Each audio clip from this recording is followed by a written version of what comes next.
On va démarrer ce webinaire. Bonjour à tous, je suis Jean-Christophe Debar, directeur de Pluriagri. Dans un premier temps, d'abord, un petit mot d'introduction du président de Pluriagri, Fabien Hameau. Fabien Hameau qui est un producteur de grande culture dans la Somme, qui est secrétaire général de la CGB, Fédération Générale de Planteurs de Betteraves, et donc président depuis un an de Pluriagri. Fabien, je vous laisse la parole. Bien, bonjour à tous et merci pour votre participation et donc ce suivi du webinaire de Pluriagri et donc avec beaucoup d'intérêt sur les financements publics du système alimentaire français et leur contribution pour la transition écologique et agroécologique. Pluriagri c'est une association regroupement des entreprises et des organisations du secteur des grandes cultures et le Crédit Agricole. Pluriagri réalise des analyses sectorielles et des études de prospective sur les marchés et les politiques agricoles. Les questions relatives à la transition écologique et agroécologique sont donc suivies avec beaucoup d'attention. L'agriculture française et notamment les productions de grandes cultures doivent faire face aujourd'hui à de nombreux enjeux sanitaires et environnementaux dans un contexte qui est de plus en plus incertain. Par l'accentuation des changements climatiques, les tensions géopolitiques, les contraintes budgétaires, la PAC, etc. La transition écologique induit donc une prise de risque supplémentaire pour les agriculteurs qui s'y engagent, et ça nécessite un accompagnement par des politiques publiques. L'objectif étant d'avoir une agriculture viable et résiliente qui permette de maintenir et développer des filières agroalimentaires avec l'ensemble des acteurs concernés. Donc les transformateurs, les distributeurs et aussi les consommateurs. Donc chacun en fait a son rôle à jouer.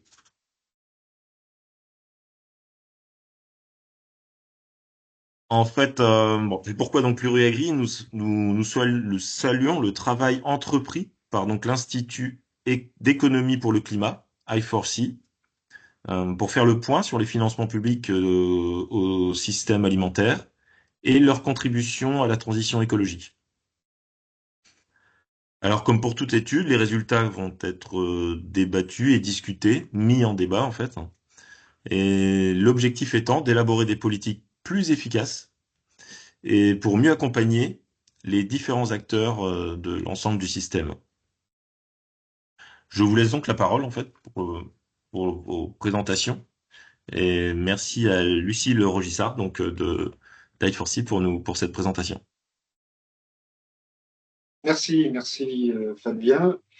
Euh, je vous présenterai nos différents intervenants au fur et à mesure. Un petit point pratique, euh, les questions que nous espérons que vous voudrez bien poser, il faut les poser dans l'onglet Q&R, non pas dans l'onglet conversation, hein, les QR. Voilà, n'oubliez pas ça. On va procéder de la façon suivante. D'abord, une présentation des principaux résultats de l'étude par Lucille Rochissard. Ensuite, des réactions de deux intervenants agriculteurs que je présenterai tout à l'heure. Et puis ensuite, on continuera le débat avec vos questions, avec les questions que vous poserez donc dans l'onglet QR.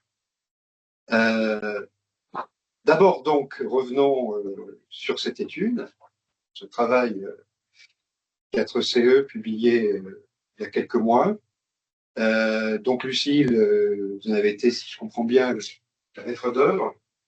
Lucie Durogissard, je précise, hein, vous êtes chercheuse sur les questions de financement de la transition, financement du changement climatique, à l'Institut d'économie pour le climat I4CE. Donc, Lucille, si vous voulez bien nous présenter les principaux résultats de cette étude, et puis ensuite on pourra commencer le débat.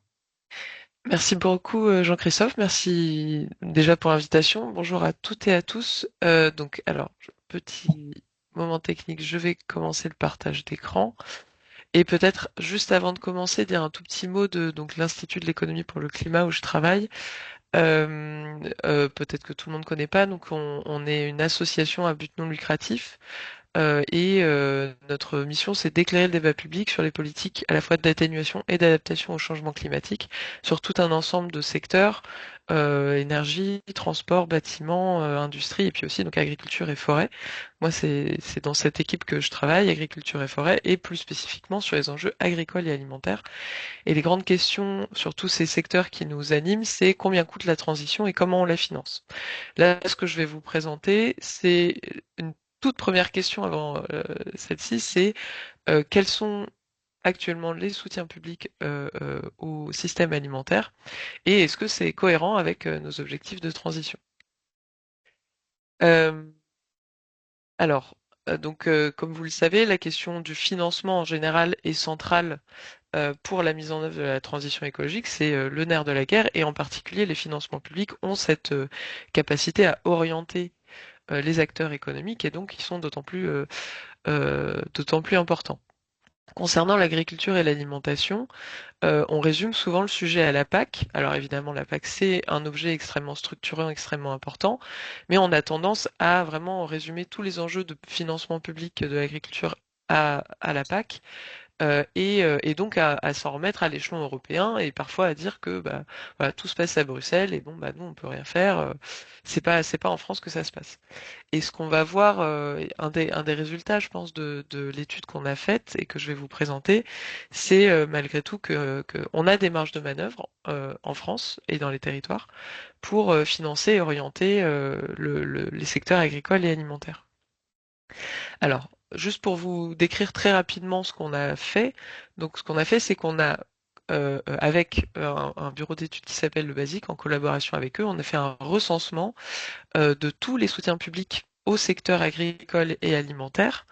Donc on a regardé dans les budgets publics, etc., tout ce qui était dépensé pour ces secteurs-là, et on est arrivé à une base de données de 1250 lignes environ, avec à la fois les montants et puis la description des soutiens publics qu'on a codés, donc en décrivant un petit peu quel est l'horizon temporel du financement, est-ce que ça finance plutôt des investissements ou du fonctionnement, la source du financement, son bénéficiaire, donc production d'intrants, production agricole, industrie agroalimentaire, etc.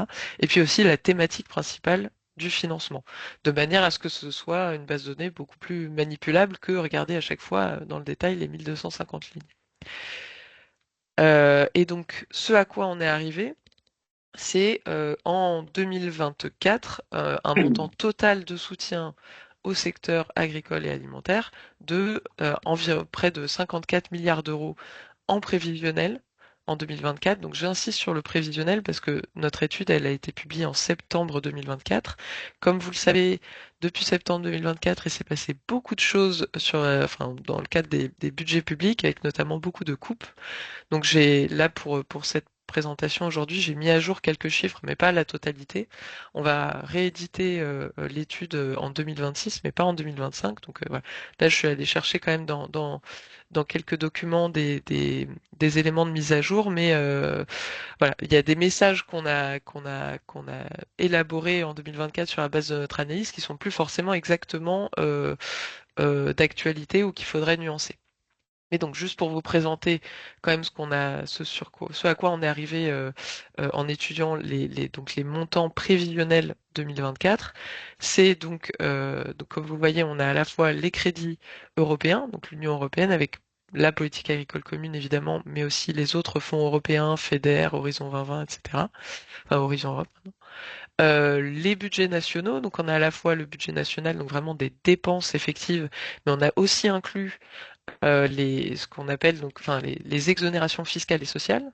Donc ça, c'est pas des dépenses effectives de l'État, c'est plutôt un manque à gagner. Et pour les acteurs, c'est un coût évité.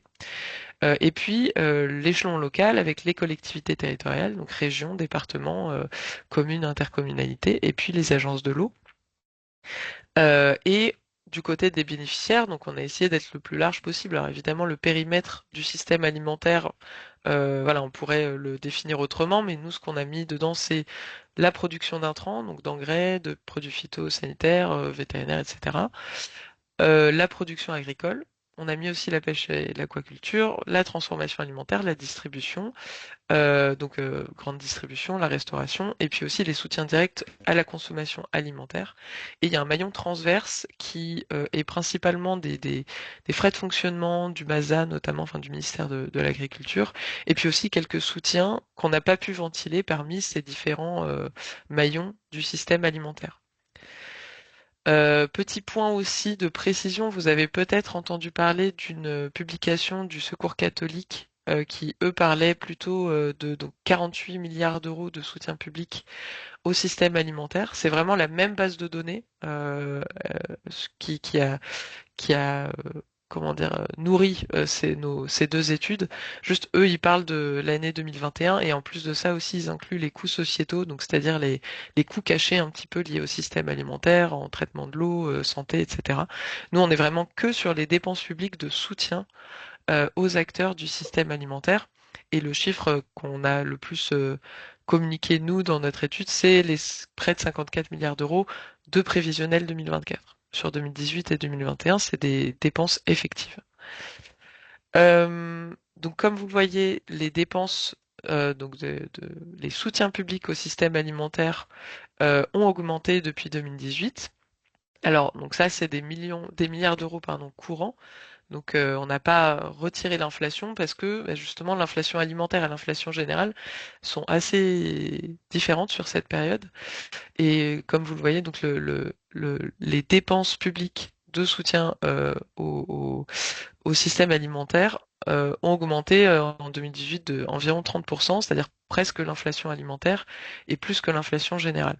Et cette augmentation, c'est pas vraiment en tout cas pas en grande majorité des décisions de dépenses publiques supplémentaires, c'est plutôt des comment dire euh,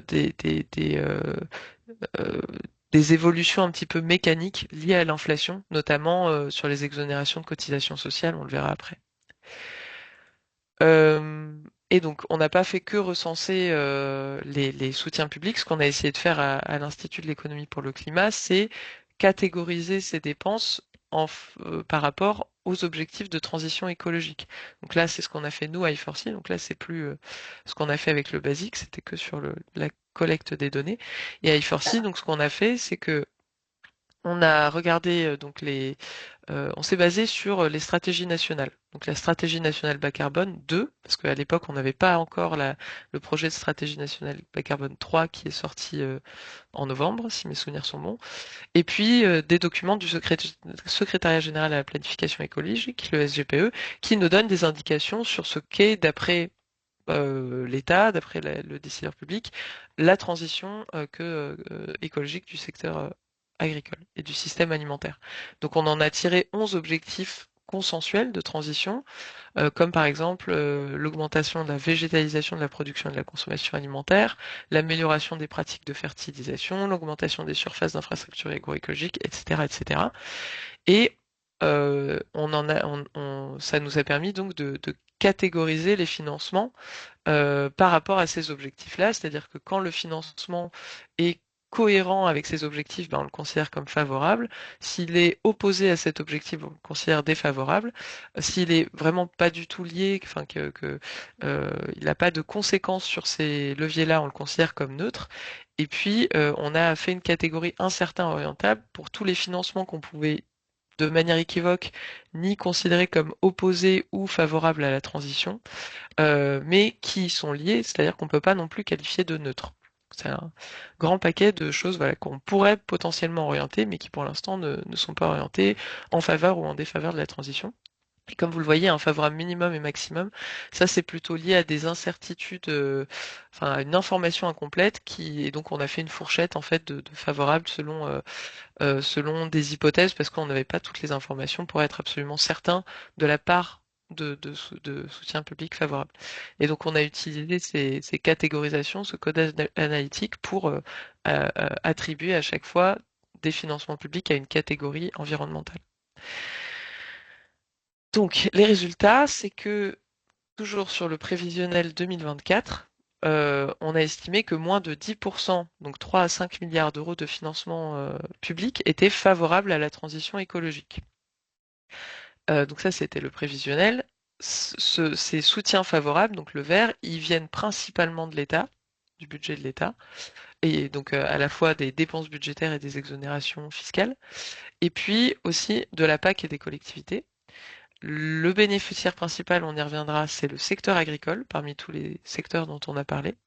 Et les thématiques principales soutenues, c'est l'atténuation, j'ai mis climat, mais atténuation climatique, euh, la réduction des pesticides, un mélange un petit peu d'agroécologie et de climat, donc qu'on n'a pas pu démêler, parce qu'il y a évidemment des pratiques qui sont multi-bénéfices, et puis la transition alimentaire. Alors, donc là, ça c'est de la mise à jour avec les données exécutées 2024, donc le budget est réel. Visiblement, ce serait quand même beaucoup moins, puisque comme vous le savez, donc il y a eu des coupes, et en particulier sur la planification écologique. Donc, il y a en fait en 2024 est née une nouvelle action dans le budget du ministère de l'Agriculture de planification écologique.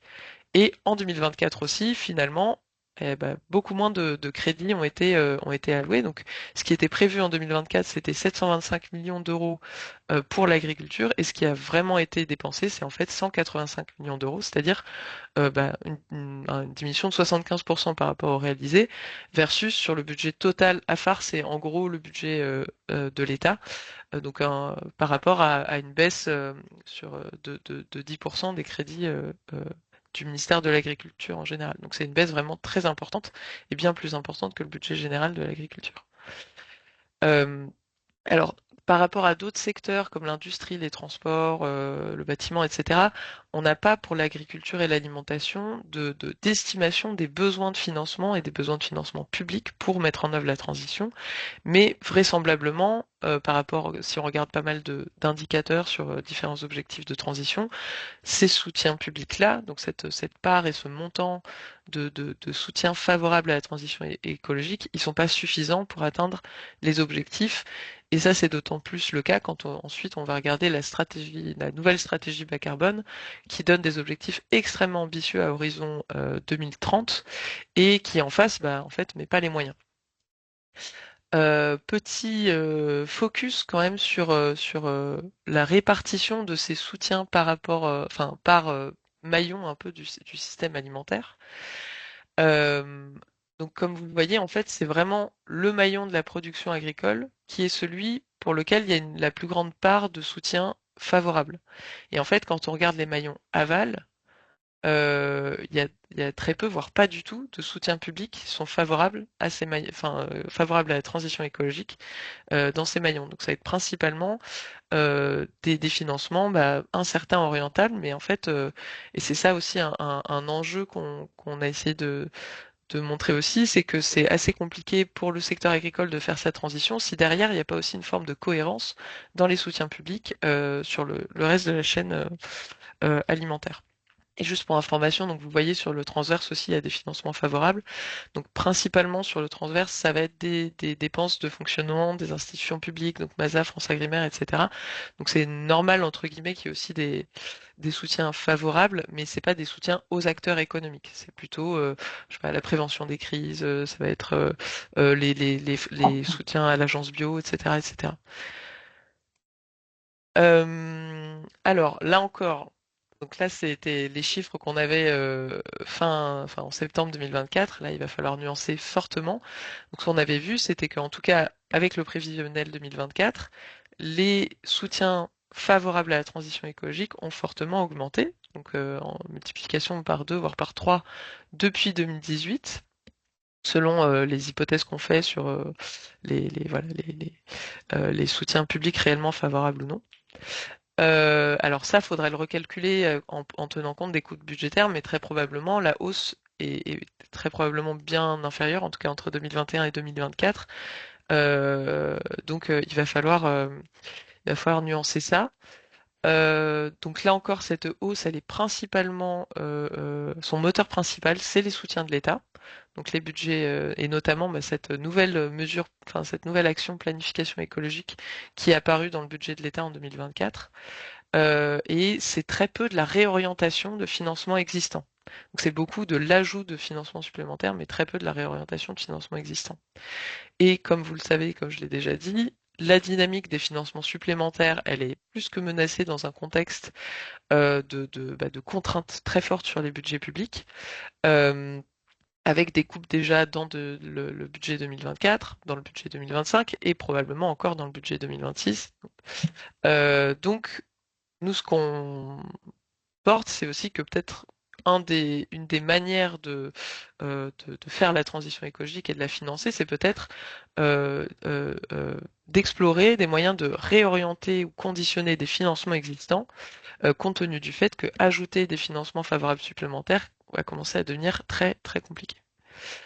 Alors, quelles sont les pistes de réorientation ou de conditionnement? Donc là, on a beaucoup parlé des financements verts, on va essayer de parler des autres financements.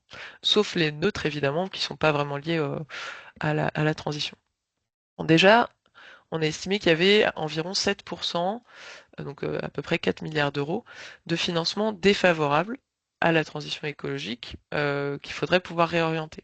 Alors il y a deux types de soutien dans les financements défavorables. On a mis donc les exonérations fiscales aux énergies fossiles, donc le GNR évidemment, et aussi les soutiens aux carburants des transports routiers, parce qu'il y a quand même une grosse partie du transport routier qui sert à transporter des marchandises agricoles et alimentaires. Et l'autre type de soutien qu'on a qualifié comme défavorable, encore une fois, sur la base des leviers identifiés dans les stratégies nationales, c'est les soutiens à l'élevage attribués en proportion du nombre d'animaux. Donc en gros, les aides couplées à l'élevage. Parce que évidemment, il n'est pas question de dire que toutes les aides à l'élevage, enfin tous les soutiens à l'élevage sont contraires aux objectifs de transition. En revanche, quand l'objectif, enfin quand on sait que comment dire, il y a un consensus sur le fait que pour faire la transition, il faut baisser la taille du cheptel, un soutien proportionnel au nombre d'animaux, ça peut pas être un soutien efficace du point de vue de la transition écologique. Et donc ces soutiens-là, ils ont augmenté, donc principalement en raison de l'augmentation du prix des énergies, vu que on a mis les soutiens, les exonérations fiscales aux énergies fossiles là-dedans. Et donc évidemment, c'est des soutiens qui à terme doivent disparaître, mais évidemment avec des accompagnements adéquats pour que, enfin parce que ils sont là pour une raison, ces soutiens, et donc il faut pouvoir imaginer des soutiens de compensation qui permettent que les secteurs qui jusque-là les recevaient puissent faire leur transition et que ça les accompagne dans une transition et pas juste que ça les mette en difficulté. Et ça, bon bah c'est un Dieu serpent de mer, c'est assez compliqué, mais ça paraît difficile de jamais s'y atteler. Et donc, bah, sur les énergies fossiles, ça pourrait être des accompagnements pour rendre les alternatives carbonées accessibles, financièrement, physiquement, etc. Puis pour les aides couplées, pardon, à l'élevage, il y a des évolutions en cours à prolonger, à amplifier, mais là encore pour décorréler en fait les soutiens à l'élevage du nombre de têtes. Et donc vous l'avez vu dans les schémas, dans les graphiques précédents, l'immense majorité des financements, c'est des financements qu'on peut qualifier ni de favorables ni de défavorables, mais qui pourraient théoriquement être réorientés. Donc dans ce gros paquet de 36 milliards d'euros, on a identifié trois grands blocs. Donc d'abord, il y a une grosse partie liée à donc une grande partie de la politique agricole commune, notamment donc les soutiens revenus à l'hectare, les soutiens à l'investissement, etc., qu'on a qualifié de incertains réorientables. Globalement, sur la PAC, bon, alors évidemment, là, vont commencer et ont déjà commencé les discussions sur la nouvelle PAC, mais il y a globalement deux grandes options, soit du transfert de financement, donc incertain orientable, vers des financements estampillés verts, donc en faveur de la transition écologique, soit un rehaussement des conditionnalités environnementales sur ces mesures incertain orientables, donc non spécifiquement dédiées à la transition écologique. Et évidemment, dans enfin, les deux options sont extrêmement compliquées à mettre en œuvre et suscitent toujours des forts débats. Et peut-être aussi là-dessus, donc plein de choses se discutent à Bruxelles évidemment, mais l'État et les régions ont des leviers, puisque bah, déjà depuis la dernière PAC, il y a une subsidiarité renforcée. J'ai presque plus de temps, je vais accélérer. Euh, et donc il y a quand même des leviers à explorer chez nous, quoi. Voilà, il y a aussi des mesures de prévention des gestion des risques agricoles. Bon, ça, je vais peut-être pas en parler, mais on a fait une publication là-dessus. Et il y a une publication à venir sur ce sujet du secrétariat général à la planification écologique, il me semble. J'avance rapidement parce qu'il me reste plus beaucoup de temps. Euh, donc, deuxième grand bloc de soutien, c'est les soutiens à la consommation alimentaire avec en tête les dépenses publiques de restauration collective, donc les cantines scolaires, mais aussi bah, les EHPAD, les hôpitaux, les prisons, etc. Donc on a estimé ça à plus de 5 milliards d'euros qui sont pas soumis à enfin qui sont pas favorables à la transition écologique. Évidemment, il y a une partie de ces soutiens qu'on a qualifiés de verts liés à la loi Egalim et au fait que voilà, une partie doit être en bio de qualité, les repas végétariens, etc. Donc ça, c'est une dynamique à poursuivre, évidemment. Et puis, il y a aussi, on en parle très peu pour le coup, des soutiens à la consommation alimentaire via la restauration commerciale et la distribution. Donc c'est 4 milliards d'euros, avec notamment le dispositif de titre restaurant. C'est environ 2 milliards d'euros d'exonération de cotisations sociales qui, pour le coup, elles ne sont pas du tout orientées et pourrait éventuellement faire l'objet de conditionnalités, d'orientation, etc. Il y a également une réduction de la TVA pour la restauration commerciale qui, elle non plus, n'est pas du tout conditionnée à des objectifs de transition écologique. Et puis il y a l'aide alimentaire. Là, c'est donc des exonérations de dons pour la distribution, des dépenses budgétaires nationales, etc. Alors, il y a déjà des pistes et des discussions pour orienter, mettre en cohérence cette aide alimentaire avec les objectifs de transition écologique. Mais voilà, c'est en cours et moi, c'est pas particulièrement mon expertise. Et enfin, dernier bloc, le plus important, c'est 15 milliards d'euros de soutien sous la forme d'exonération sociale généraliste. C'est-à-dire que c'est des exonérations sociales qui bénéficient à toute l'économie, pas que au système alimentaire, mais du coup qui bénéficient aussi au système alimentaire. Et notamment, il y a trois exonérations sociales principales, donc en soutien En fait, donc c'est des exonérations sociales sur les bas salaires qui bénéficient notamment à la restauration, à la distribution, etc. Et donc on a proratisé au total pour toute l'économie ces exonérations sociales, c'est à peu près 80 milliards d'euros en prévisionnel 2024. Et sur ces 80 milliards, il y en a 14 milliards qui bénéficient au système alimentaire, enfin au secteur du système alimentaire. Ces exonérations de cotisations sociales, c'est vraiment un instrument phare de la politique de l'emploi et de la compétitivité, donc pour lutter contre le chômage notamment des personnes les moins qualifiées et améliorer la compétitivité des entreprises françaises sur notamment le coût de la main-d'œuvre. Et ces montants, ils sont en forte hausse avec à la fois la reprise de Covid, l'augmentation du SMIC liée à l'inflation, et puis des remplacements aussi d'exonération fiscale, notamment le CICE, le crédit d'impôt compétitivité emploi, qui a été donc converti en exonération de cotisation sociale. Et donc, je le disais, la restauration, c'est le secteur qui bénéficie le plus, enfin avec le taux d'exonération le plus élevé de tous les secteurs de l'économie. Et il y a aussi l'industrie agroalimentaire et la distribution qui ont des taux d'exonération assez élevés puisque c'est des secteurs qui emploient beaucoup de bas salaires. Et là encore, c'est des soutiens qui ne sont pas du tout conditionnés à un quelconque objectif de transition écologique. Et cette question n'est absolument pas posée pour l'instant dans le débat public. Je dis pas que c'est une bonne idée, qu'il faut le faire, ni comment le faire, mais en tout cas, ça vaudrait le coup d'ouvrir ce débat-là et ça permettrait aussi peut-être d'aligner aussi les secteurs de l'aval avec des objectifs et de pas toujours se travailler uniquement sur le maillon de la production agricole. Donc en résumé, donc on a moins de 10% et probablement beaucoup moins de 10% des soutiens publics à l'agriculture et à l'alimentation qui sont orientés en faveur de la transition écologique en 2024. Alors, je m'entends en double, je ne sais pas si... Il n'y a pas de problème. Ouais, c'est bon.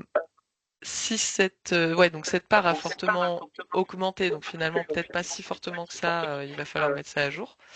Et son moteur principal, c'est des financements nouveaux, et en particulier de l'État.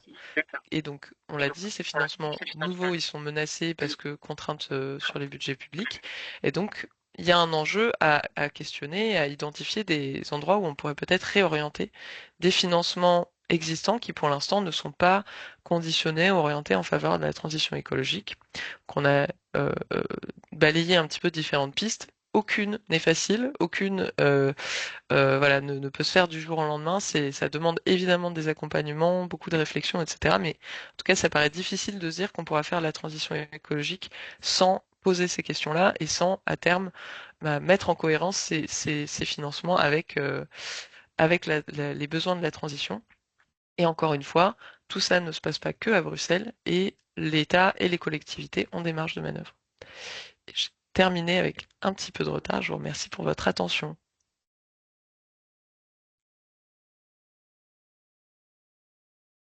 Ah, on vous entend pas, Jean-Christophe, je ne sais pas si vous...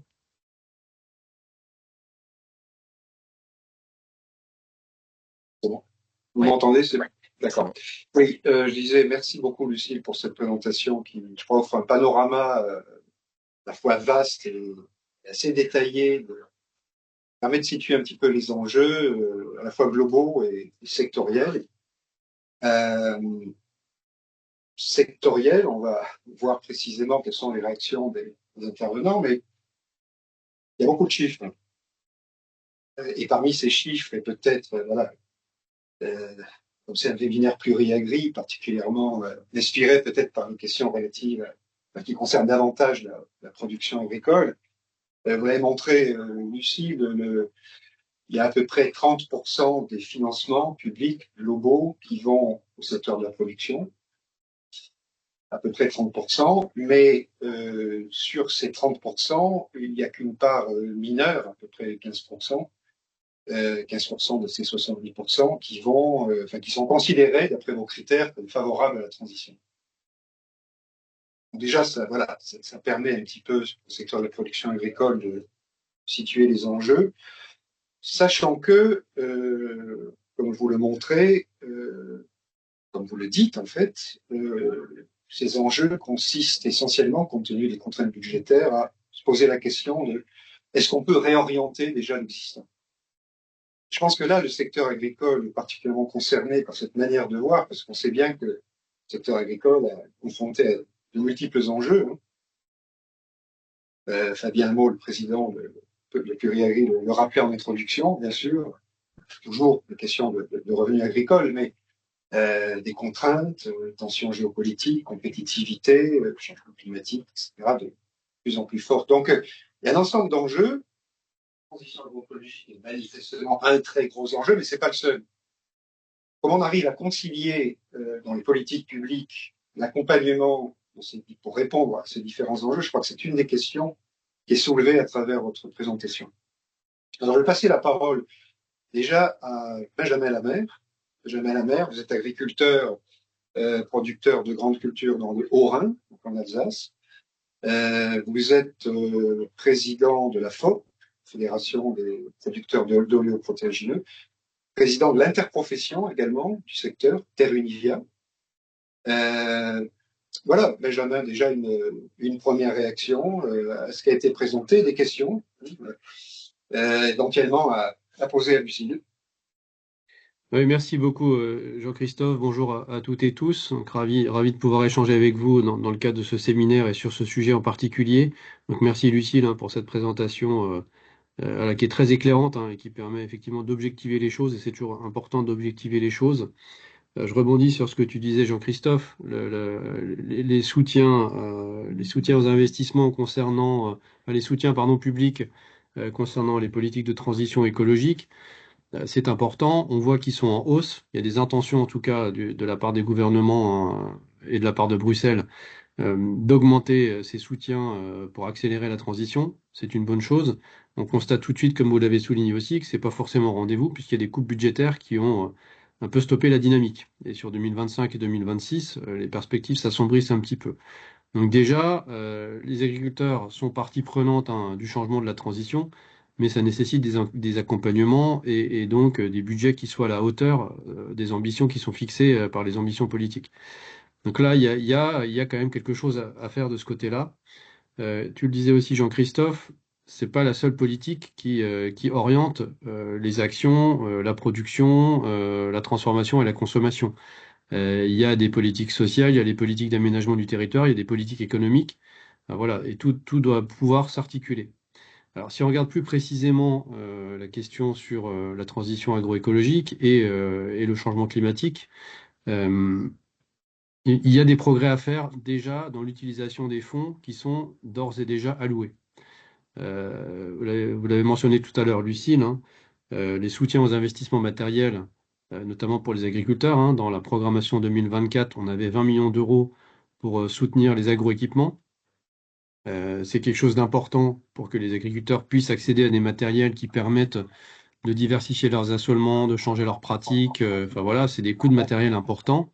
C'est bien qu'il y ait une aide pour ça, mais pour nous, elle n'est pas assez ciblée. C'est-à-dire que ça se fait sous la forme de guichets, premier arrivé, premier servi.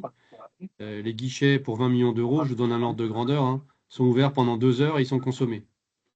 Donc il y a une très forte appétence et une très forte demande des agriculteurs pour faire ce genre de changement dans leur ferme. En revanche, c'est traité un petit peu trop, enfin un petit bonheur la chance, quoi.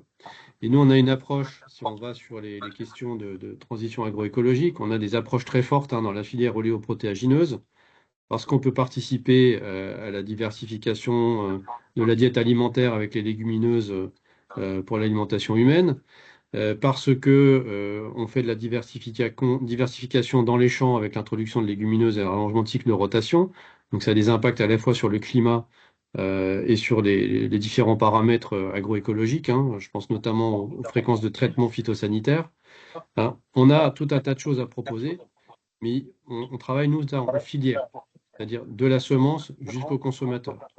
Et c'est ça la force, en fait, de travailler dans cette approche. Et c'est ce que vous mentionnez hein, dans vos travaux, le fait qu'il faut mettre en cohérence les différentes politiques publiques et les différents financements publics tout au long de la filière.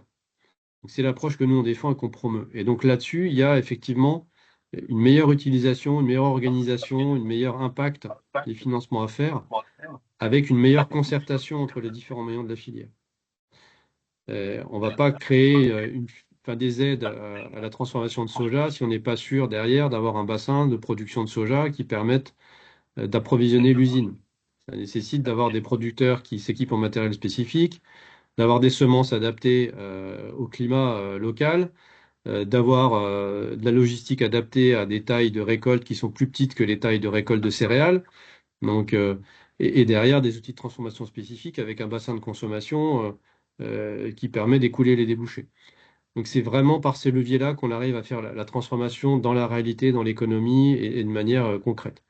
Et donc c'est très important pour ça d'être en concertation à la fois dans la définition des montants des enveloppes, dans la définition des mesures, des règles d'accès au financement et dans la mise en œuvre en fait de ces aides. Ça permet d'être pertinent et d'avoir de l'impact. Donc, plus que de voir quels sont les niveaux de financement, comment il faudra les réorienter, etc., donc, je pense qu'il faut déjà améliorer les process actuels. Je trouve quand même assez dangereux de dire il faudrait réorienter les soutiens avec de la conditionnalité, etc. Des soutiens qui sont peut-être neutres ou indéterminés en termes d'impact. Ça peut être dangereux, ça, parce que ça rajoute de la contrainte et ça donne des obligations par la contrainte à des acteurs économiques qui vont peut-être faire ça contraint et forcé, mais il n'y aura pas d'impact réel dans la durée sur le marché. Si on enlève un jour la contrainte ou si on enlève les incitations, à ce moment-là, il y a pas de structuration des filières, des flux de matière, de la consommation. Et nous, vraiment, on axe là-dessus sur une structuration des filières, un verdissement des filières, etc. Donc ça, c'est très important à prendre en compte. D'autant plus que si on prend l'exemple du verdissement du transport hein, et singulièrement des aides sur le GNR agricole, c'est une question sur laquelle on travaille. On a déjà des exemples sur le verdissement du transport pour les flottes de camions, les flottes lourdes, hein, avec de l'oléosan, qui est un carburant qui fait 60% de réduction d'émissions à base de biocarburant, à base de biomasse végétale. Voilà, c'est quelque chose qu'on pourrait essayer de transposer dans la production agricole, mais qui nécessiterait quand même un effort supplémentaire pour pouvoir faire la transition. C'est-à-dire que les coûts associés à ça, et c'est à l'étude en ce moment à Bercy, hein, les coûts associés à ça sont assez importants, et donc il faudrait apporter des aides supplémentaires pour pouvoir faire la conversion vers ces progrès-là. Donc il y a des choses à améliorer, je pense, de la situation actuelle, mais il y a aussi surtout des engagements à respecter de la part de l'État sur ses ambitions et sur les moyens qu'il met en face de ses ambitions. Et merci. Vous m'entendez bien, c'est bon? Ouais. Merci Benjamin pour cette première.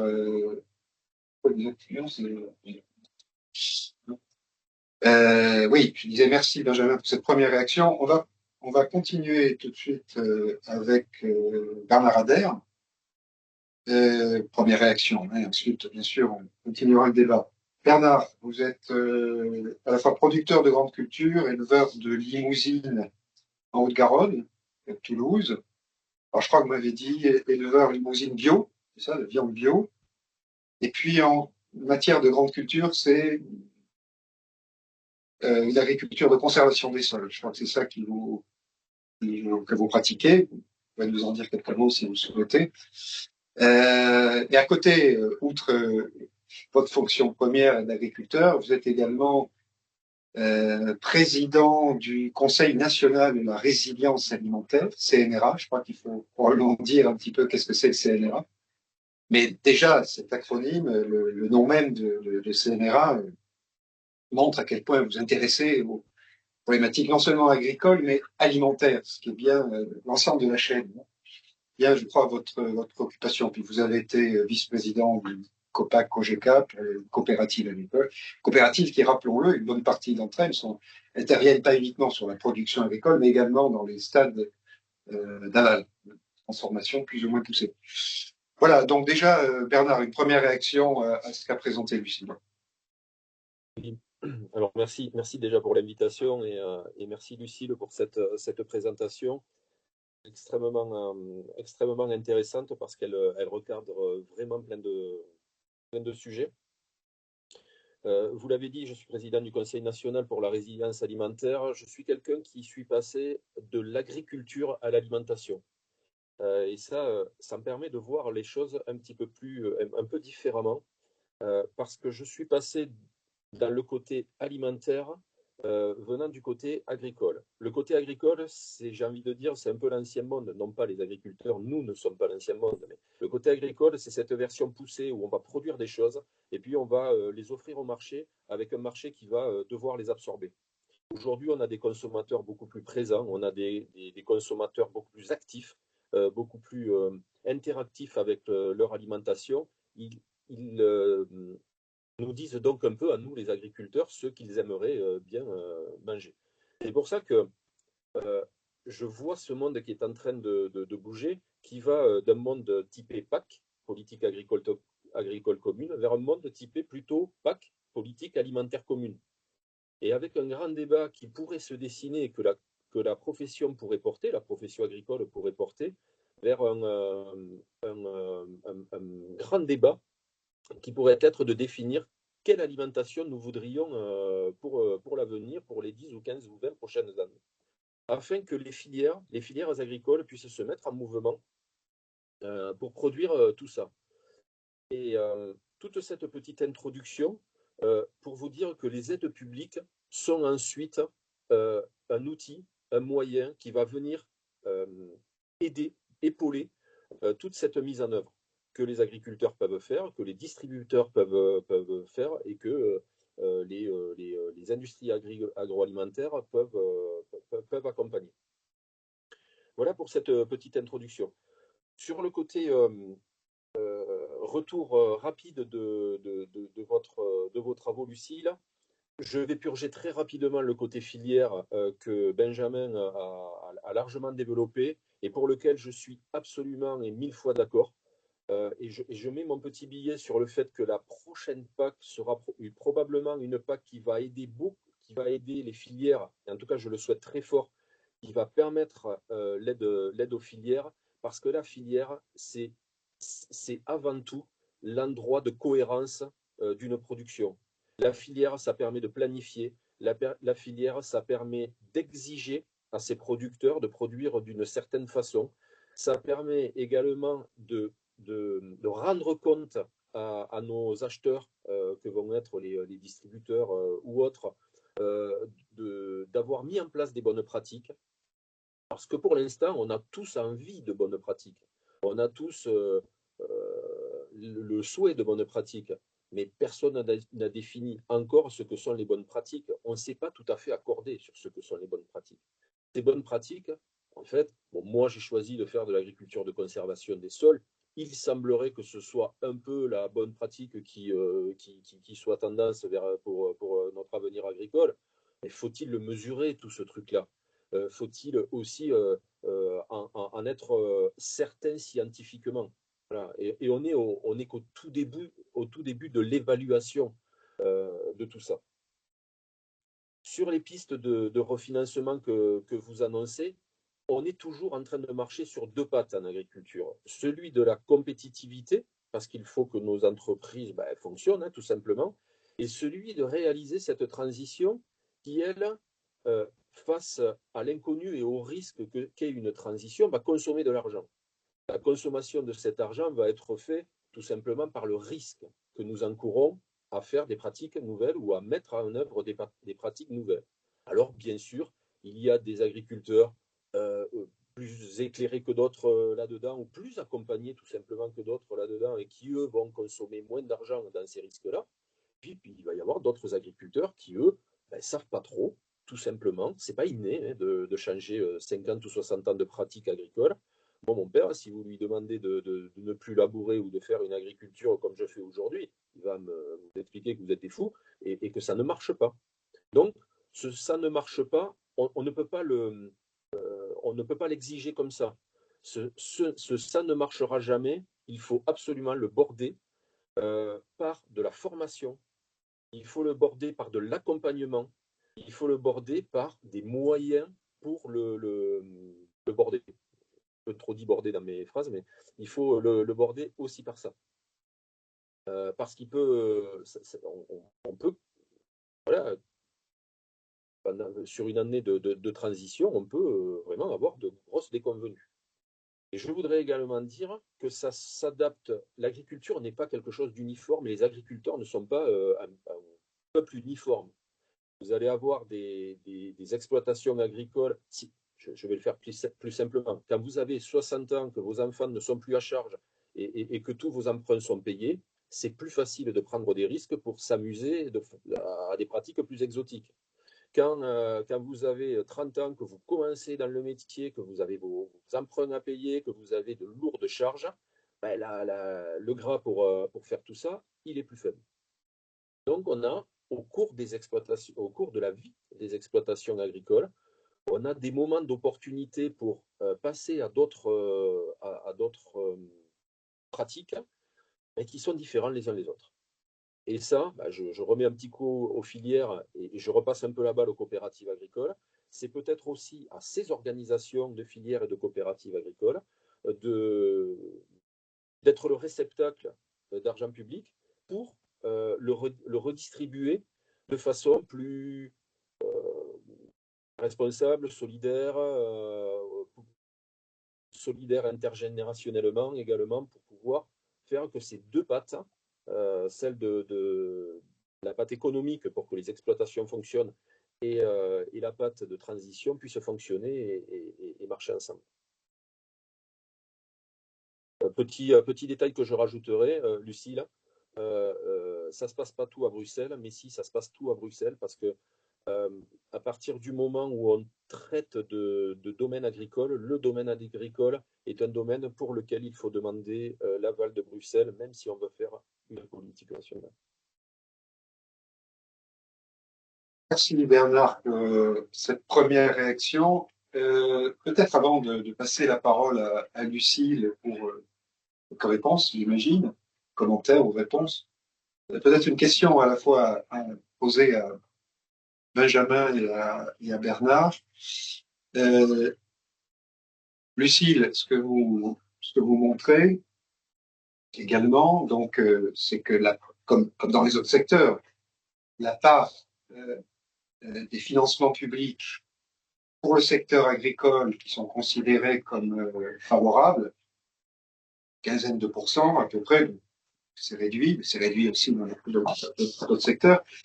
Et vous avez pris le parti dans votre étude de traiter les aides dites éco-régime, hein, qui est une nouveauté de la PAC, de manière à dire que finalement l'énorme majorité de ces éco-régimes, ces financements relevant d'éco-régimes, vous les considérez comme neutres ou incertains, si je ne me trompe. En tout cas, pas comme ostensiblement favorables à la production agricole, à la transition agroécologique, pardon. Peut-être Benjamin et Bernard, là-dessus, voilà, sur ce point très précis, parce que qui conditionne une bonne partie des résultats que vous obtenez dans l'étude sur le caractère favorable ou pas des financements en agriculture. Quelques commentaires éventuellement, Benjamin ou Bernard là-dessus? Ouais, Si je peux préciser avant, pardon, la méthodologie, on a bien mis la part des éco-régimes qui va à la bio et même, je crois, HVE en favorable. Donc c'est vraiment tout le reste qui est considéré comme incertain environnemental. C'est ça. Ouais. C'est effectivement une très bonne question, Jean-Christophe.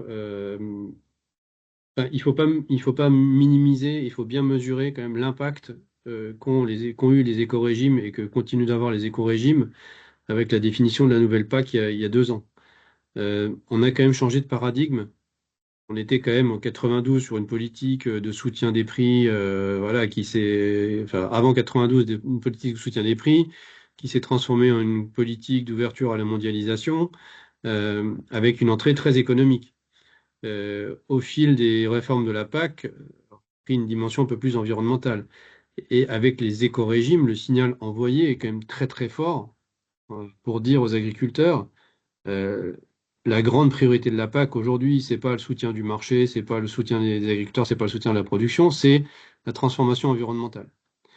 Et ce message-là est très très fort. Enfin, il faut bien se mettre à la place de l'agriculteur et qui ont dit, Bruxelles t'aidait pour soutenir ta production, maintenant Bruxelles t'aide parce que tu as un impact positif sur l'environnement. Ça change complètement d'approche. Et ça, c'est un impact systémique très très fort dans la compréhension des enjeux par les agriculteurs. Enfin, dit autrement, ça veut dire qu'on explique aux agriculteurs que la priorité, c'est l'environnement. Et l'éco-régime a un impact très fort avec ça. Après, on peut mesurer le fait que ça soit suffisamment incitatif ou pas pour faire des transformations, voilà, soutenir la bio, soutenir l'HVE en donnant des bonus, ça permet d'inciter à aller plus loin. Mais la première étape est quand même de valoriser aussi l'existant, de la politique, enfin de la production agricole française et européenne par rapport à la production mondiale ou importée. C'est-à-dire qu'il y a aussi quelque part une forme de reconnaissance de la qualité environnementale de ce qui est produit en France et en Europe par rapport à ce qui est importé. Et ça, peut-être que ça ne ressort pas suffisamment de l'étude, puisqu'on se compare dans une bulle européenne dans laquelle on ne se compare pas par rapport à la qualité environnementale de ce qui vient de l'extérieur. Donc il faut peut-être le requalifier un petit peu à cette aune-là. Alors, c'est peut-être plus difficile à mesurer parce que c'est très qualitatif, c'est de l'ordre du symbolique ou voire de l'idéologique, mais ou de la force des idées, quoi. Mais quand même, c'est très très fort dans la perception qu'ont les agriculteurs de ce qu'on leur demande. Je crois que tout le monde dans le milieu agricole a compris que la priorité, c'est l'environnement. Il n'y a pas de sujet là-dessus. La question maintenant, c'est comment est-ce qu'on fait concrètement pour améliorer les choses, quel est le modèle économique, quels sont les soutiens publics, etc. Comment on fait pour aller plus loin. Mais ça, c'est aussi une question de moyens. Mais le message passé est très clair et très, très fortement bien perçu avec l'éco-régime tel qu'il est aujourd'hui. Okay. Bernard?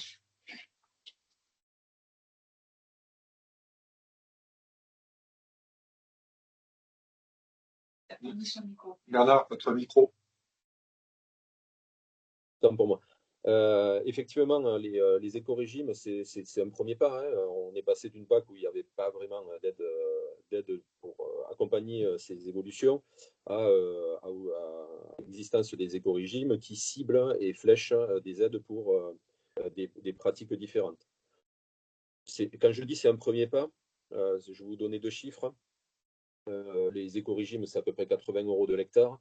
Quand on estime aujourd'hui que pour avoir une action significative au niveau environnemental, changer de pratique, etc., le filet de sécurité qu'il faudrait serait au moins de 500 € par hectare. Donc, pour que les agriculteurs passent là-dedans, se sentent aidés pour passer. Et c'est là que je rajoute quelque chose. Ces aides, on les raisonne en masse aujourd'hui de façon numéraire. Il faudrait y mettre quand même un aspect qualitatif de contribution, enfin de périmètre de l'aide, ou en tout cas de ce à quoi l'aide doit servir. Si c'est 500 € comme ça, free, où on peut faire ce qu'on veut avec, il y a fort à parier qu'ils finissent chez John Deere ou chez Fendt ou chez je sais pas qui.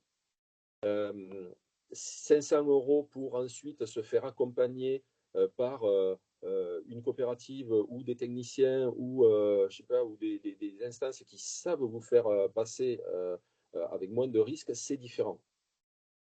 C'est pas parce que vous avez un semoir de semis direct chez vous que vous allez devenir agronome et que vous allez faire de l'agroécologie. Pas du tout. Vous avez le minimum du départ. Il vaut mieux à la limite que vous financiez un entrepreneur qui sait le faire en accompagnant je ne sais pas quoi pour garantir un petit peu plus de résultats. Donc, je mets le focus sur le ciblage de l'aide quand je parle de ça. Juste pour Bruxelles, les politiques qui étaient faites jusqu'à présent, c'était des politiques d'aide à une alimentation abordable, qui se traduisait par une aide à la compétitivité de l'agriculture pour faire ça. Ne l'oublions pas ça. On a toujours, c'était une façon élégante de subventionner l'alimentation abordable pour tous. Cette alimentation, dans les années 90 et 2000, c'était une alimentation focus prix bas et sécurité alimentaire. Si on se souvient bien, la grosse frayeur, c'était d'avoir de l'insécurité alimentaire ou d'avoir des problèmes comme la vache folle à l'époque ou autre. Aujourd'hui, on vient y adjoindre l'impact écologique de l'alimentation que nous produisons. Cet impact écologique a un coût, il faut l'accompagner, donc une partie du budget part là-dessus. Le grand problème sur les négociations de la PAC, c'est qu'aujourd'hui, les impacts sur les politiques de santé, les impacts sur les politiques de solidarité veulent être prises sur le budget initial de la PAC, qui, je le rappelle, est le plus gros budget de l'Europe à date. Bien à date, parce que probablement ça risque de changer. Et donc ce gros gâteau-là va devoir peut-être être partagé avec les politiques de santé, avec les politiques de solidarité. Et c'est là que votre étude, Lucille, va devoir prendre en compte des tours de passe-passe et de billard à 3 bandes, parce que le coût de santé publique d'une alimentation qui n'est pas appropriée a un coût, par définition. Est-ce que ce coût-là, si on le transfère sur la politique agricole commune, ça devient une somme nulle, quelque part? Voilà. Je pense que vous avez pas mal de jours de travail à produire autour de tout ça. Merci Bernard. Lucille, commentaire, Merci. réaction? Alors déjà, merci beaucoup pour vos réactions, très intéressantes. Je vais peut-être pas pouvoir répondre à tout, je vais peut-être remonter le fil. Déjà un mot sur les coûts cachés. Effectivement, je disais, nous, notre étude, elle se focalise uniquement sur les soutiens au système alimentaire et pas sur comment dire, l'indemnisation un peu des coûts liés à la manière dont le système alimentaire fonctionne.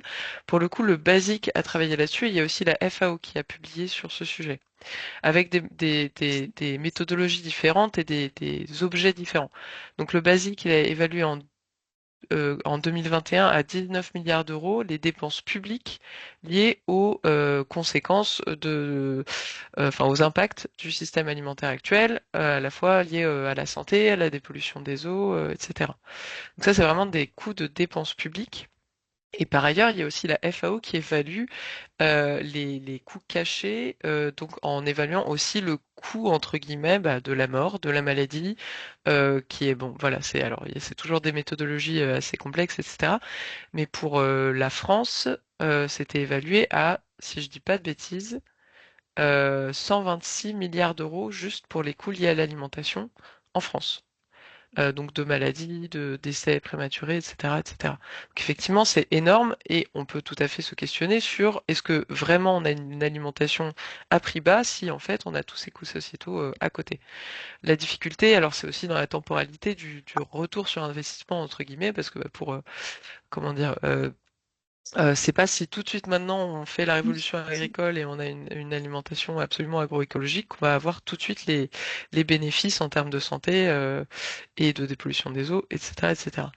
Mais en effet, c'est un point à souligner.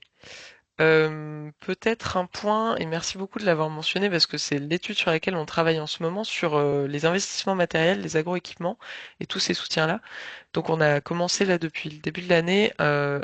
Donc vous l'avez vu là dans l'étude que je vous ai présentée, c'est un panorama donc qu'on a voulu complet, mais du coup qui nous permet pas d'aller très très loin dans la recommandation de politique publique. On dresse des pistes, on présente voilà un état des lieux, mais on va pas juste jusqu'à de la recommandation. Et donc là on travaille en ce moment à un approfondissement d'un sous-ensemble de ces soutiens, les soutiens à l'investissement matériel. Alors évidemment, vous l'avez mentionné aussi sur la formation, c'est un enjeu très important, sur le foncier, enfin il y a plein d'enjeux extrêmement importants, mais voilà, il faut bien commencer par quelque part, enfin par quelque chose et sectionner. Donc nous, on travaille sur les soutiens publics aux investissements matériels des secteurs agricoles et alimentaires. Et donc le périmètre qu'on s'est donné, c'est le proche amont, donc production d'intrants, production d'agroéquipements, approvisionnement en eau, etc. La production agricole et le proche aval, organisme stockeur, première transformation, parce que évidemment, quand on parle de transition écologique, on ne peut pas mettre ça de côté, surtout, comme vous l'avez dit, quand on parle de diversification, parce que ça a des implications extrêmement importantes sur le maillage des outils de transformation, de collecte, de tri, etc., etc. Donc, petit message aussi à vous et à, enfin voilà, toutes les personnes dans ce webinaire, si vous avez envie d'en discuter, on travaille dessus en ce moment et on est très preneuse de discussions éventuellement sur ce sujet-là. Toujours un petit peu en vrac aussi sur la notion de conditionnalité. Juste pour bien insister sur deux choses. La première, c'est que quand on parle de conditionnalité dans cette étude, c'est pas que de la conditionnalité sur le secteur agricole. Ça peut être aussi de la conditionnalité sur le secteur de la distribution, sur le secteur de l'industrie agroalimentaire. Et ça, enfin, on l'a vu, c'est pas du tout le cas pour l'instant. Et ce qu'on proposerait, enfin ce qui nous semblerait intéressant, c'est de commencer à explorer des manières de faire porter la responsabilité et le coût de la transition plutôt sur ces maillons aval et notamment enfin ouais, sur ces maillons aval que uniquement, comme ça a été plutôt le cas jusqu'ici, sur la production agricole et à minima aussi un petit peu sur la restauration scolaire. Le deuxième point sur la conditionnalité, c'est un point un peu de politique publique. Si on veut faire la transition et si on veut faire une quelconque orientation d'un quelconque secteur économique, on a un peu trois grands outils. Les soutiens publics, donc subventions, mais aussi garanties d'État, notamment pour gérer des problèmes de risque, etc. Fiscalité et réglementation.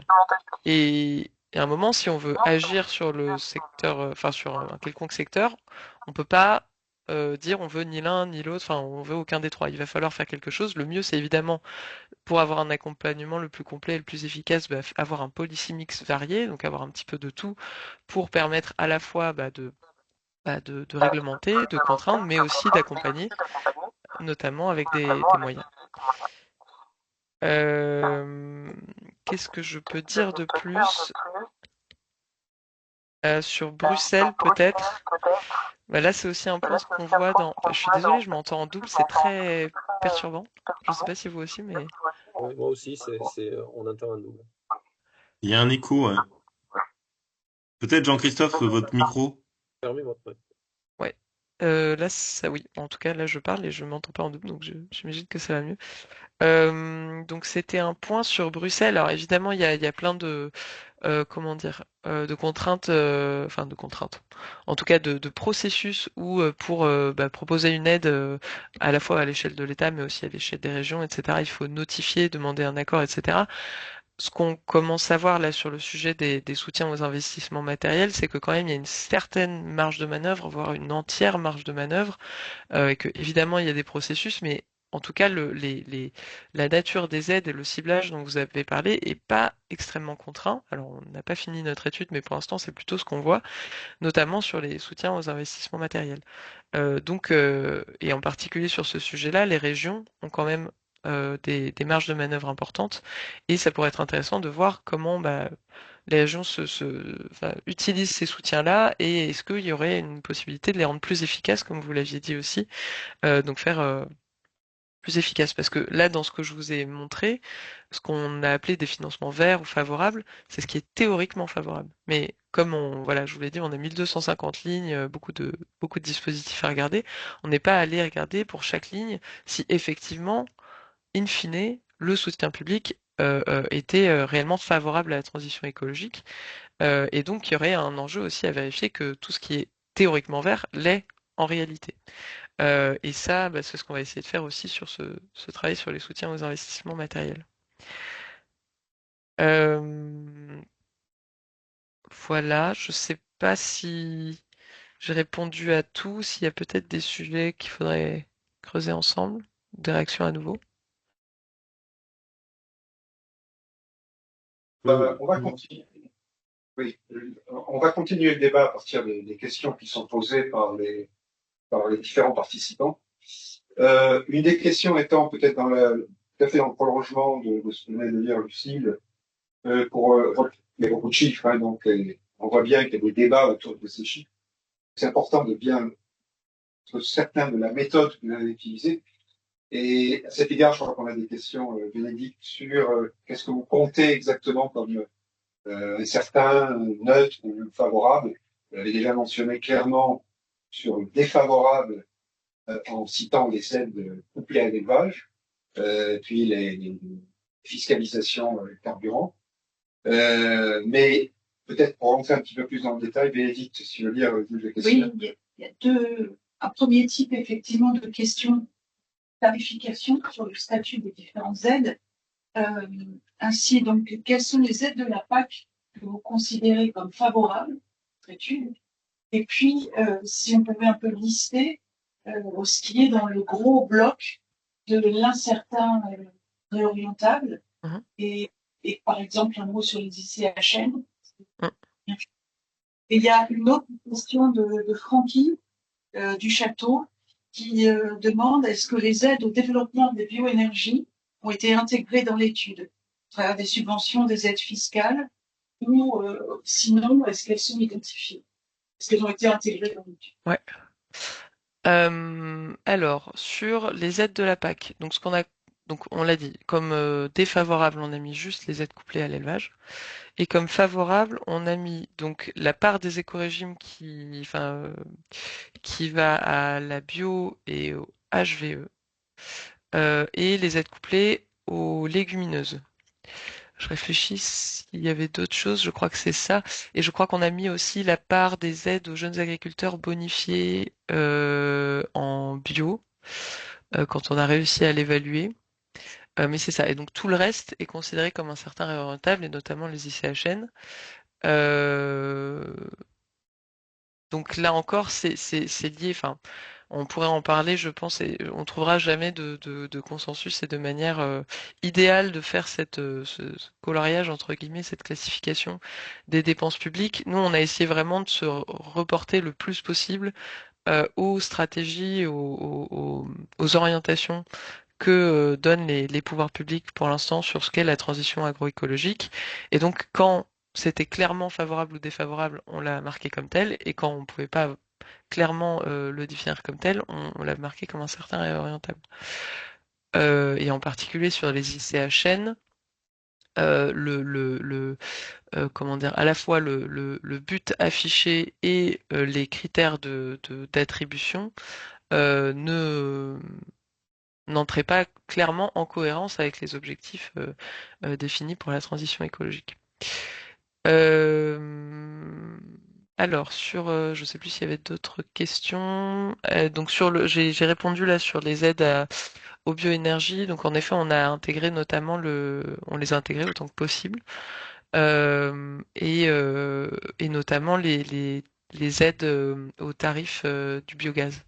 les aides à la méthanisation notamment, enfin tout ce qui était bioénergie, parce que encore une fois, c'était cohérent avec les orientations données par les pouvoirs publics. Évidemment, là encore, il y a des débats infinis sur le sujet. Je vois qu'il y a d'autres questions aussi, notamment sur le chiffrage du coût de l'adaptation et sur le consensus sur la baisse de la taille du cheptel. Est-ce que j'y réponds à l'oral aussi? Oui, oui. Ouais. Ok. Donc sur le chiffrage du coût de l'adaptation, et alors pour préciser, donc c'est à la fois le coût de l'adaptation et le coût de l'atténuation, contrairement à tous les autres secteurs comme l'énergie, le transport, le bâtiment, on n'a pas de chiffrage disant pour faire la transition du secteur agricole, il faut tant d'argent, que ce soit de la transition, voilà, donc atténuation et transition écologique en général et adaptation du secteur agricole. Dès lors, comment orienter et prioriser? Bah, c'est toute la difficulté. Donc c'est aussi pour ça nous qu'on travaille là sur les soutiens publics aux investissements matériels, c'est qu'on aimerait réussir à enfin répondre à cette question et en commençant déjà par les coûts d'investissement nécessaires, voire de soutien à du désinvestissement dans certains cas. C'est extrêmement compliqué parce que bah voilà, on l'a dit déjà, il n'y a pas vraiment de consensus sur, en tout cas sur beaucoup d'aspects de la transition agroécologique, que ce soit la priorisation entre différents objectifs à l'intérieur de la transition écologique, mais aussi entre les objectifs de transition écologique et les autres objectifs de compétitivité, de fin sociale, etc. Euh, et puis c'est très compliqué aussi parce que bah, il y a beaucoup d'incertitudes, notamment quand on parle d'adaptation, et puis parce que il y a très très peu de territorialisation de ces stratégies nationales. Alors ça commence, il y a eu des COP régionales, il y a certaines régions qui essaient de traduire à l'échelle de leur territoire ce que peut vouloir dire la transition agroécologique. Mais en fait, il y a vraiment des enjeux très forts quand on parle de transition agroécologique sur où est-ce qu'on place la production, est-ce qu'on l'intensifie, est-ce qu'on l'extensifie, et du coup, ça affecte bah, tout, et c'est très difficile de, voilà, de donner des orientations générales quand c'est des questionnements aussi complexes sur où il faut produire, de quoi, dans quelle quantité, sous quelle pratique, etc. Donc voilà, on y travaille, mais c'est compliqué. Je pense que c'est aussi une des raisons pour lesquelles voilà, on a plus de difficultés que sur les autres secteurs. Et enfin, donc sur la baisse du cheptel, alors là, pour le coup, tous les travaux, euh, peu importe comment dire, tous les travaux de prospective sur l'agriculture à horizon 2030, 2050, etc., donc des travaux biophysiques, hein, qui essayent de voir comment est-ce qu'on peut euh, comment atteindre des objectifs, que ce soit en termes de réduction des émissions de gaz à effet de serre, de biodiversité, d'eau, enfin, de bouclage des cycles de azote, etc. Il y a eu énormément de travaux sur le sujet. Peu importe l'entrée, ou que ce soit aussi les surfaces, enfin comment dire, l'utilisation des terres, etc. Peu importe l'objectif d'entrée de tous les travaux de prospective biophysique qui ont été réalisés sur le secteur agricole, tous arrivent in fine à la nécessité de réduire la taille du cheptel, tout simplement parce que alors après il y a des discussions sur quel cheptel ou intensifié, pas intensifié, etc. Mais tous arrivent à la conclusion qui est de dire qu'en France, le niveau de production de l'élevage est trop important, et donc notamment la taille du cheptel, par rapport à ce qu'on peut produire et à aussi ce que le territoire est en mesure d'encaisser comme impact euh, environnemental. Donc ça, je pourrais donner des références, mais il y a notamment une analyse sur 16 scénarios à l'échelle française et européenne et parfois mondiale aussi, qui arrive à cette conclusion, qui a été faite par Christian Couturier et Pierre-Marie Aubert notamment, et qui a été publiée par l'ADEME. Voilà, donc j'espère que ça répond à la question. Ça clôt évidemment pas tous les débats voilà, sur le mode d'élevage, la localisation et les équilibres ruminants monogastriques, mais en tout cas, ça, c'est, à ma connaissance, un des seuls consensus qu'on ait scientifiquement sur la transition agricole. Je pense il me semble qu'une des difficultés, des spécificités en tout cas du secteur agricole, et donc des jugements qu'on peut porter sur l'évolution, à la fois sur l'évolution et sur la contribution réelle ou pas de la transition agroécologique, c'est son caractère très, très multifonctionnel. Et donc, oui, eh bien, on pourrait avoir plutôt des financements publics qui seraient très fortement orientés ou réorientés vers la transition et qui risqueraient de se faire au détriment d'autres objectifs, en quelque sorte, assignés à l'agriculture. Et donc, c'est forcément les évaluations qu'on peut porter sur la contribution de l'agriculture et du financement public à la transition agroécologique doivent être toujours, je pense, mises en perspective, mises en relation avec ce caractère multifonctionnel de l'agriculture. Juste un exemple pour illustrer ça également, parler des ICHN, hein, indemnité compensatrice de handicap naturel. Bon, déjà, on a un nom qui dit bien quelque chose, ça compense les handicaps naturels. Certes, handicap par rapport, peut-on penser à des coûts de production plus élevés qu'en moyenne, à cause de ces handicaps, mais également qui jouent un rôle, ces aides jouent un rôle dans le fait de pouvoir maintenir un certain nombre d'agriculteurs dans des régions qui précisément ont ces handicaps. Donc là, on voit bien qu'on a aussi un élément, un critère qui est celui voilà, du maintien d'une population dans des zones qui peut-être, sans ces aides-là, n'auraient plus de production agricole, et avec comme conséquence transformation des paysages, vie locale amoindrie, etc. Dans quelle mesure ce dont je viens de parler là, ça relève ou pas de la transition écologique est évidemment discutable. Hein, je explore le débat, mais je pense que là, il y a une espèce d'ambiguïté un peu fondamentale qui me semble-t-il sera toujours un petit peu difficile à lever sur un pourcentage d'aide au total qui est absolument pas négligeable. On va poursuivre encore. Ça rejoint exactement le commentaire que faisait Luc Vermech, qui posait cette question.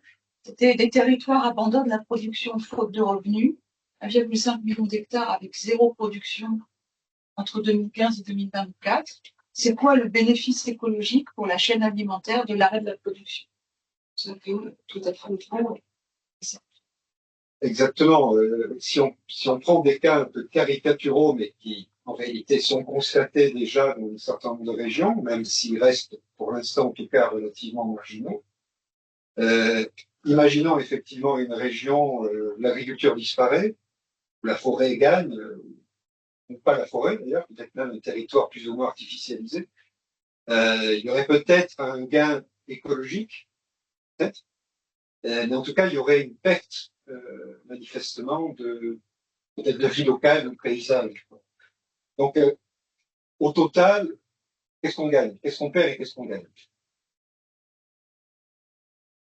Oui, alors là-dessus, juste avant de laisser la parole à Bernard, on avait fait une toute première étude un petit peu de ce type qu'on avait publiée en 2021, où on étudiait, donc on essayait d'étudier la contribution à la durabilité en général et pas que à la transition écologique. Et en fait, bah, on arrive exactement dans ce genre de questionnement extrêmement compliqué. Le but là de l'étude, c'est pas dire que à la fin 100% doit être transition écologique. C'est juste d'essayer de mesurer sur l'ensemble des soutiens quelle est la part qui réellement, enfin qui au moins théoriquement est favorable à la transition, sans dire que ça doit être l'unique boussole et l'unique objectif de toute politique agricole et alimentaire. Et en cela, bah, nous on étudie cet objectif-là, d'autres pourraient en étudier d'autres. Et d'ailleurs, in fine, ce qu'on aimerait bien avec le basique, c'est que cette base de données sur laquelle on fait un codage analytique assez neutre, donc pas que transition agroécologique, elle puisse être à terme, on ne sait pas quand, mais à terme navigable et utilisable par d'autres pour étudier leurs propres objectifs, avec leur propre prisme, quoi. Je sais la parole, Bernard, pardon. Bernard, oui. Oui, je voulais dire que les aides publiques, elles n'ont pas toutes de ROI. Il y a des aides publiques qui sont mises à perte, entre guillemets. Et le gain, c'est juste de fixer une population à certains endroits. L'ICHN, ça sert aussi à fixer une population à certains endroits. Ça sert également à maintenir de l'élevage pour que les stations de ski puissent fonctionner. Faites le lien un peu, pas d'élevage, pas de station de ski. Sinon, on va sur un entretien mécanique des stations de ski et dans ces cas-là, on fait monter le bilan carbone de leur activité qui est déjà déplorable. Bref, toutes les mesures et tous les accompagnements économiques n'ont pas forcément un ROI qui peut se mesurer sonnant et trébuchant. Ça, c'est super important à voir. Sur le point élevage, chère Lucille, le problème est déjà réglé. Oh là là, je suis déconnecté? Non, non, on vous entend. Oui, oui, on a fait Pardon. une étude là-dessus aussi. En effet, le cheptel diminue déjà. Et Voilà. nous, notre point, c'est de dire il faut accompagner cette baisse du cheptel Ouais. pour éviter les situations individuelles compliquées, enfin des crises sociales, et aussi pour accompagner l'élevage qu'on veut et pas laisser faire un petit peu ce C'est qui se ça. fait naturellement, quoi. C'est ça, hein, le point de façon en nombre est déjà réglé, puisque la décroissance du cheptel est aujourd'hui partie, démarrée et presque inéluctable. Et d'ailleurs, la mesure s'appelle aide au maintien du cheptel. Voilà. L'argent qu'on donne, c'est pour maintenir un cheptel. Dans quelle mesure souhaite-t-on le maintenir? C'est là que ça devient un débat politique, justement, propre aux négociations de la future PAC. Je ne sais plus où je suis, je ne vous vois plus. On te voit, Bernard. Ouais, super. Ouais. Et, Lucille, je voulais réagir juste à quelque chose que vous mentionnez dans la discussion concernant le lien entre l'alimentation et la santé et les coûts cachés de l'alimentation sur la santé. Est-ce que vous arrivez à séparer, parce que vous avez fait un lien qui paraît fort, mais est-ce qu'il est quantifié ou quantifiable entre les pratiques agricoles et donc l'application de l'agroécologie dans les champs, hein, dans les fermes, et la santé de la population? Parce que moi, j'ai plutôt en tête que les questions alimentation-santé relèvent plutôt de questions de qualité nutritionnelle, de mode de vie, de pratiques alimentaires, plus que de qualité environnementale de la production alimentaire, quoi. Donc, enfin voilà, est-ce que vous arrivez à quantifier ça de manière un peu plus précise, peut-être? Alors, encore une fois, moi, c'est pas mes publications, mais pour vous dire ce que j'ai en tête, donc, côté basique, eux, ce qu'ils ont, enfin, leur estimation, là, de 19 milliards en 2021, c'est vraiment une estimation de ce qu'on peut, de manière absolument certaine, attribuer au système alimentaire. Donc, encore une fois, c'est pas que la production agricole, c'est aussi, enfin, c'est la production agricole et alimentaire dans son ensemble. Donc ça inclut la dépollution des eaux, en tout cas la partie proratisée attribuable aux activités agricoles et alimentaires, et les dépenses de santé liées aux maladies liées à l'alimentation. Et vous l'avez dit, en effet, les maladies liées à l'alimentation, il y a plein de comment dire, il y a plein de facteurs. C'est pas que lié aux pratiques agricoles en elles-mêmes, c'est lié au régime, à la qualité des produits, etc. La FAO, il distingue quatre sous-ensembles de maladies liées à l'alimentation.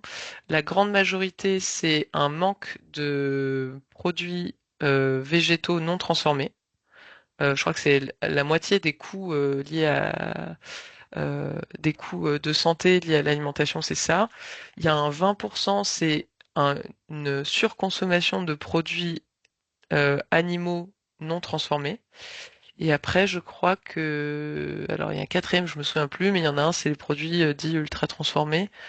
Euh, voilà, donc il y a un enjeu de pratique, de mode de production, mais aussi de mix produit, d'équilibre des régimes alimentaires,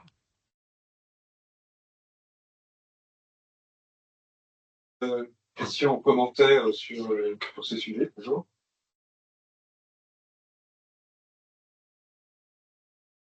Président, je ne sais pas si vous m'entendez. Oui, très bien. Commentaires particuliers sur les différents points qui sont évoqués dans la discussion. Oui. Oui, bah, merci pour ces échanges et puis ces éléments de réponse, Lucie. L'exercice n'est pas forcément évident, mais moi, ce que tout cela m'évoque un petit peu, c'est finalement il y a quand même une équation assez compliquée à résoudre pour flécher les financements publics. En fait, il y a il y a des objectifs, ça a été dit, hein, donc à prioriser finalement. Donc des objectifs soit de transition, d'atténuation ou d'adaptation. Je pense que c'est pas encore très clair pour tout le monde. Et et puis des attendus donc par les producteurs et les acteurs des filières agroalimentaires, qui sont plutôt des enjeux de compétitivité, de résilience et même de rentabilité en fait. Et dans un environnement, ce que je disais un peu dans l'introduction, qui est dans un environnement de plus en plus contraint. Et le risque, ça a été évoqué dans les questions, le risque majeur, en fait, c'est le transfert tout simplement de la production, avec peut-être avec des conséquences pour l'ensemble des filières qui sont derrière, hein, l'agroalimentaire derrière. Et ce qu'on dit souvent, nous, au niveau syndical, c'est ce qu'on ne produit pas, on l'importe. Hein. Donc, ce qui risque d'arriver si on répond pas suffisamment, on n'arrive pas à créer le lien en fait entre ces différents objectifs et ces attentes de la part des producteurs, c'est que finalement on se retrouve avec des abandons de production tout simplement et avec une augmentation de notre dépendance aux importations, ou, alors ce soit européenne ou mondiale tout simplement quoi. Hein.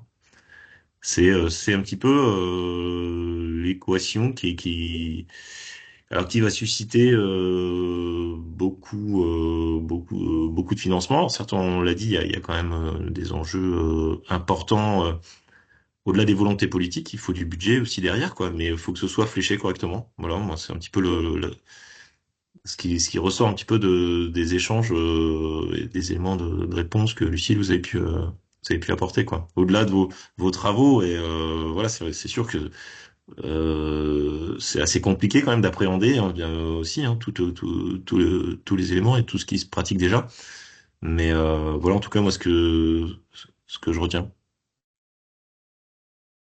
Merci, Président. Effectivement, alors, on arrive au terme du webinaire, quelques minutes. Je pense que, alors, on l'a bien vu, je crois, à travers les discussions, les questions posées.